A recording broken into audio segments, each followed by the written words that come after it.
deer and the antelope play.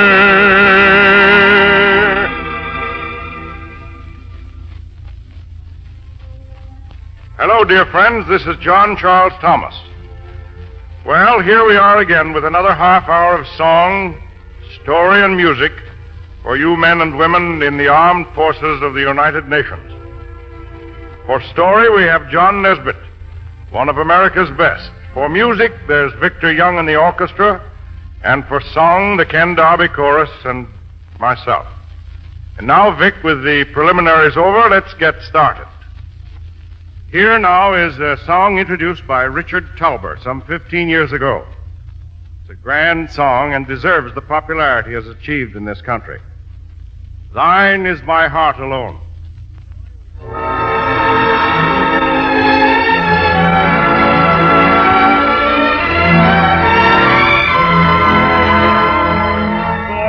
Thine is my heart alone, and without you life holds no charm. Thine every thought I own, how I love the theme of every dream. All that makes life worth the while dwells in your eyes and the spell of your smile. There is no song half so sweet to me as your voice whispering, I love you, dear.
Now we come again to one of the series of very interesting compositions we've been bringing to you over the past few months.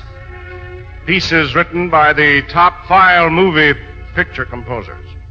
The one today is by Eugene Zador and is based on a simple Hungarian folk dance melody, the Czardas.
Alfred Joyce Kilmer, the young poet who was killed in action during the First World War, left behind him a legacy to the American people, a poem that I think will live forever in their hearts. And to pay him homage, I'm going to sing it for you today in its well-known musical form. Trees.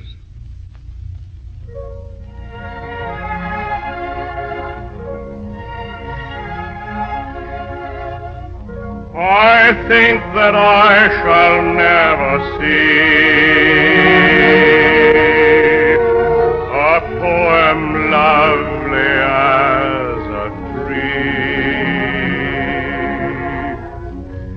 tree whose hungry mouth is pressed against the earth's sweet glowing breast.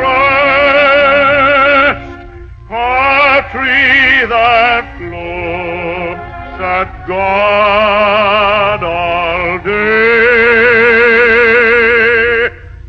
and lifts her leafy arms to pray.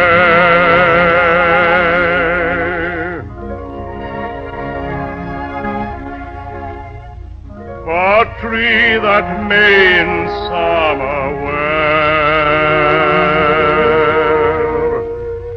a nest of robins in her hair, upon whose bosom snow has lain, who intimately lives with rain, and made by fools like me, but only God can make a tree.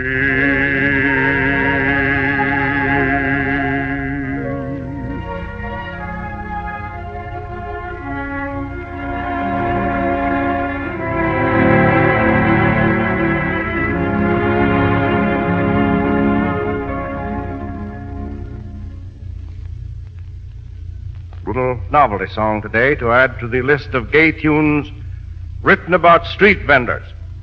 This time it's the enchilada man who sells his wares. Ken has combined with it the beautiful La Golondrina.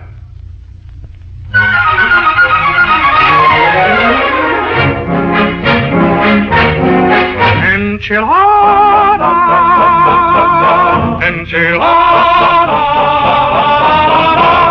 Hear him come along, hear his little song. Buy an enchilada. Nothing on his feet, patches on his seat. Try an enchilada. It's a silly whim, patronizing him. What you really gotta. Who's the man in question spreading indigestion? He's the enchilada man. He ought to be in the opera with his enchilada. He's much too good for the opera with his Guatemala rice enchilada rhapsody. Day-dee-di-do. Me, or maybe he'll softly croon. Adonde irá, pero si fatiga, la golondrina que de aquí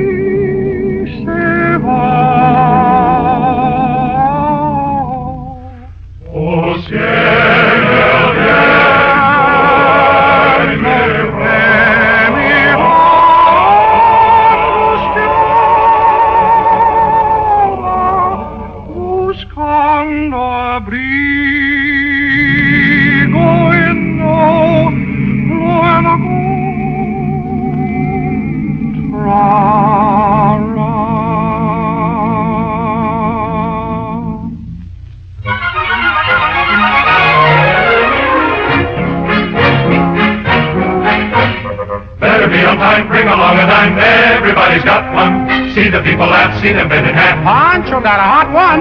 Now he's on his way, come another day. Aren't you glad you bought one? He's the man at first is spreading indigestion. He's the enchilada man.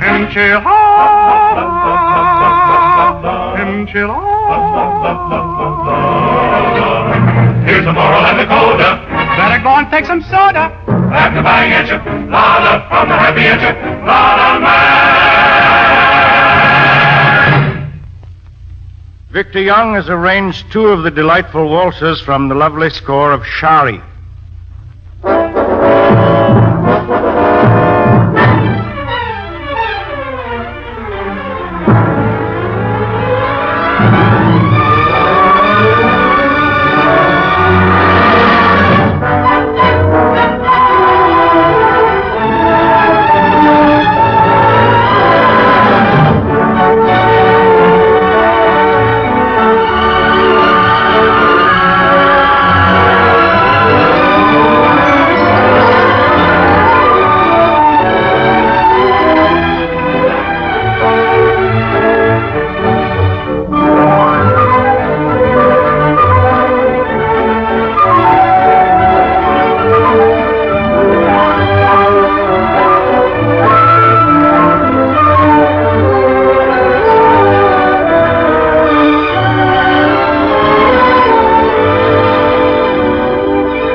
And as John Nesbitt is already at his table where the microphone is set, I see that it's time for another of the adventures from his passing parade.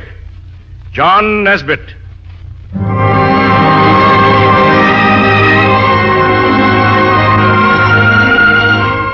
In days gone by in America, you'll remember that there was a certain amount of suspicion always between country folk and city people, and plenty of heavy kidding from both sides. The man from town was a city slicker, and to the city dweller, the man from the farm was a hayseed or a rube. And yet you don't hear much of this kind of joking today, and behind that fact lies one of the happiest stories of our modern age. I recall hearing not long ago of a kid from a big eastern city named Terence Ignatius Ransom. He was 15, he was thin-lipped, undernourished, and he had a job after school as a pin boy in a bowling alley. And Terence loved the city. He didn't mind the 4 flights of dark stairs that he had to climb to the cold water flat that he and his mother called home. There were always the bright lights and the crowds in the corner and the companionship of the gang. And after all, he figured that he was doing pretty well for 15. Someday he'd get a better job. Tragedy entered Terence's life in the form of a long manila envelope. It was a letter from a lawyer someplace out west, a letter which informed him of a sudden legacy, a farm left to him under the guardianship of his mother by an immigrant uncle. It didn't look like tragedy at first, of course. It looked like a 24-carat golden opportunity. The farm, he decided, would be sold, and then there'd be money in the bank, maybe a lot of money. And so, on a rainy day in mid-November, the thin boy and the work-worn woman that was his mother stepped off a train, cold and shivering, at a tiny flag stop. The country lawyer who had written to them met them there with his pickup truck, and he drove them through the gray morning along a dreary and muddy lane to Terence's farm, the one which the boy had already called, sight unseen, Broad Acres, and he was determined to sell out for a fortune and get back to town.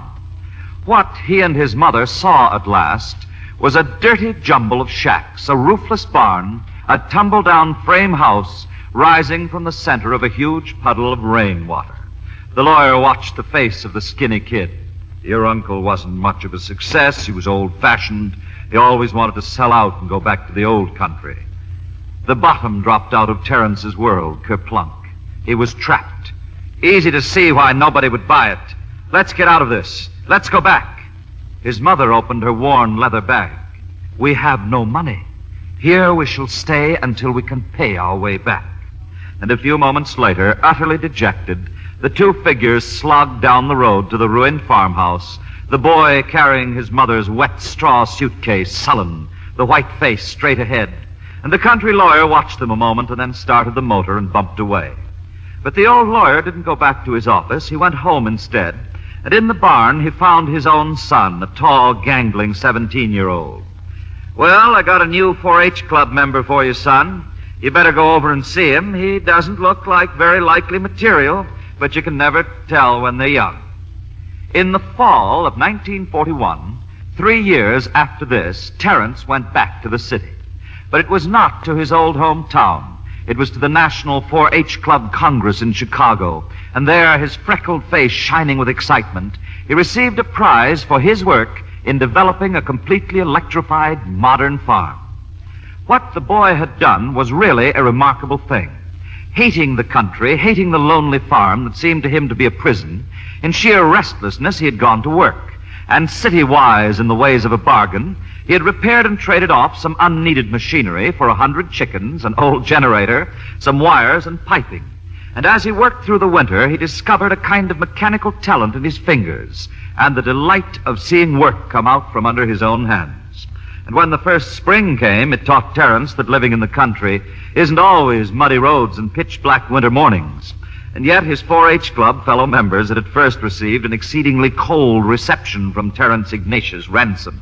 He'd mocked these youths for years, saying they were country bumpkins who sat around singing hillbilly songs and pulling straw out of their hair.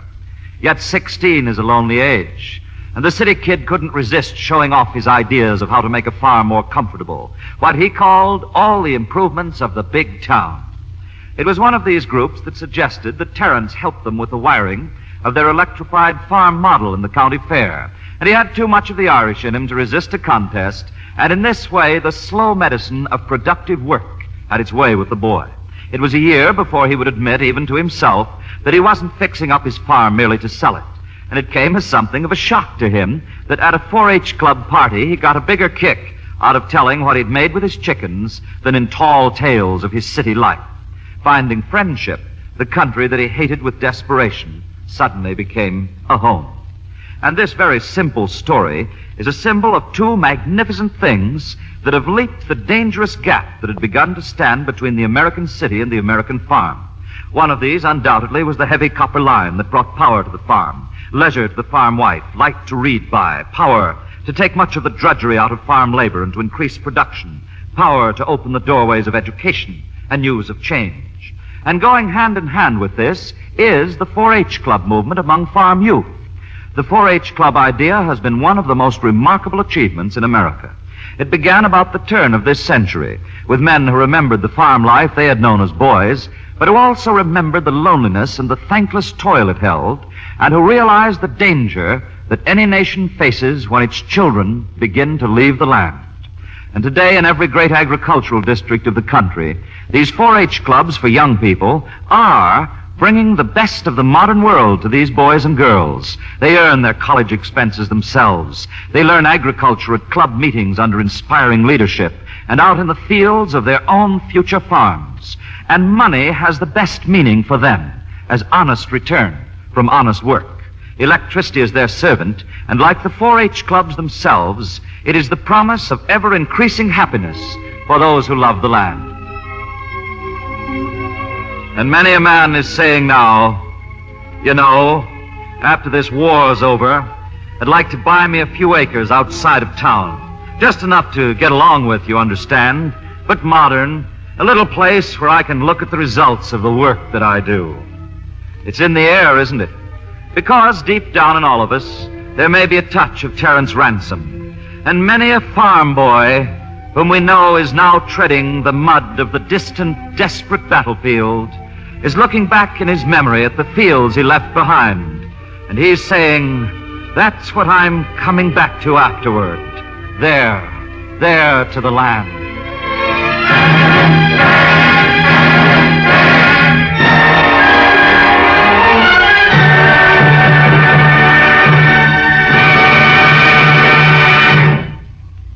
Thank you, John Nesbitt.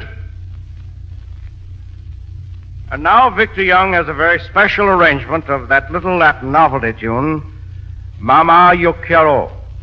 That's the one Carmen Miranda made popular in the picture Down Argentine Way.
Revival hymn is our ensemble number for today.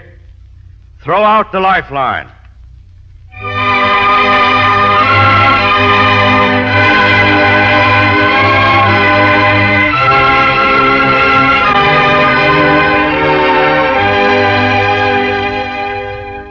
Throw out the lifeline across the dark wave. There is a brother whom someone should save.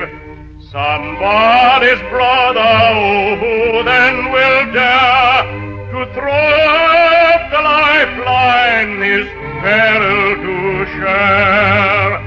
Throw up the lifeline, throw up the lifeline, someone is drifting away.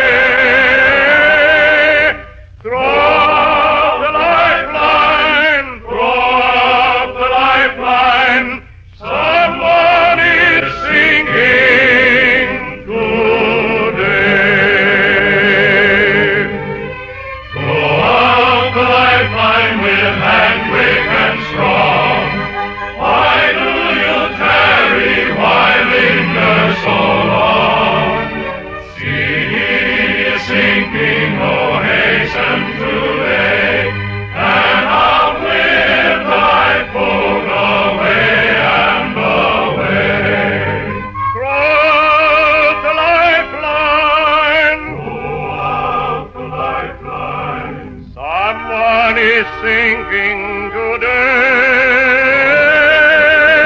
Throw out the lifeline. Throw out the lifeline. Someone is sinking today.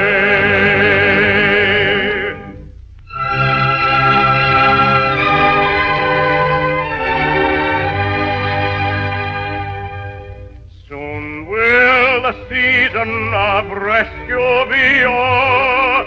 Soon will they drift to eternity's shore.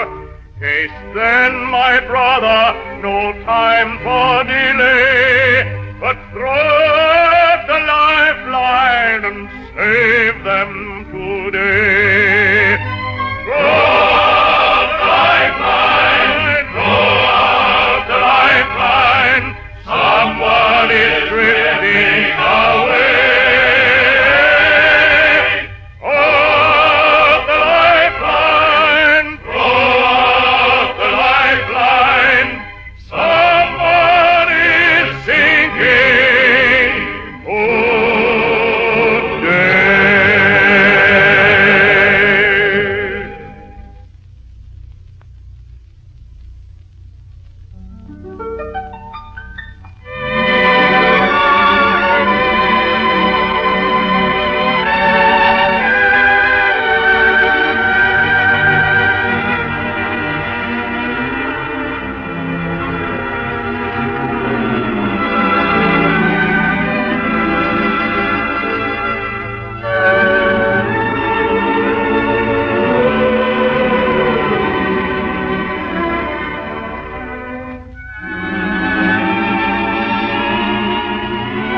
This is the Armed Forces Radio Service.